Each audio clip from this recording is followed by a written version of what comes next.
پێشەشی ڕێز و سڵاو و خۆشەویستیم بۆ هەمووان، بۆ ئێوەی کتابی خۆشەویست، بۆ ئێوەی کتابی زیرەک و جوان ڕێگوپێک بە شێوەیەکی گشتی. ئێمە دڵمان بەڕاستی بە ئێوە خۆشە، کتابیان بە شێوەیەکی گشتی و هەمیشە هەوڵ ماوە کتابەتی خۆم وەکو کەسێک هەوڵ ماوە لە خزمەتی ئێوە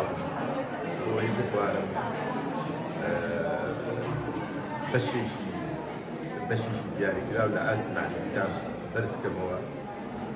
بە تایبەتی لە بووە زانستی سایکۆلۆجیەکەوە و دەستخۆشیتان لێ یەکەم بۆ ئەم پرۆژەیە، بۆ ئەم پرۆژە زۆر بەسوودە، پرۆژە بە کردارەی کە ئێوە بەرهەمتان هێناوە و ئەمەش بەڕاستی سوودی زۆرە. ئاگامە لە یەکتری ئەبێت، ئاگامە لە چالاکەی کاری یەکتری ئەبێت، چارەکە ئەو چالاکانی کە پەیوەندیان هەیە بە بەشەکەمانەوە، چالاکانی کە پەیوەندیان هەیە بە لایەنە معرفی بەشەکەمانەوە، بە بەرهەمی بەشەکەمانەوە، بە ئاخافتنەکان کە ئیتر لەگەڵ مامۆستاکان لەگەڵ تەڵەبەکانی ترا. ئەوە ڕەنگدانەوەی بایەخدانێکی زۆر پیرۆزی ئێوەیە بەو بابەتە، بەو پسپۆرە و هیوادارم هەمیشە سەرکەوتوو جارێکی تر ڕێز و سڵاو و خۆشەویستی.